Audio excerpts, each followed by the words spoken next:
আজকে তৈরি করে দেখাবো মুগ পুলি পিঠা। আর এই জন্য এখানে আমি মুগ ডাল নিয়েছি।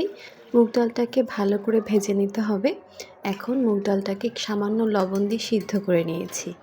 ভালো করে ঘুটে নিয়ে চালের গুঁড়া দিয়ে একটা ডো তৈরি করে নিচ্ছি। আর ডোটা কিন্তু একটু ঢাকা দিয়ে রাখলে বেশ ভালো করে সিদ্ধ হয়ে যাবে। এখন সামান্য পরিমাণে তেল দিয়ে অথবা চাইলে ঘি দিয়েও ডোটাকে মেখে নিতে পারেন। এখন এই ডো থেকে ছোট ছোট করে লেচি কেটে নিতে হবে। হাতের তালু দিয়ে এভাবে ভালো করে গোল করে চারপাশে ছড়িয়ে নিতে হবে, অর্থাৎ কুলি পিঠার মতো করে নিতে হবে। মাঝখানে নারকেলের পুর দিয়ে মুখটাকে খুব ভালো করে সিল করে দিতে হবে।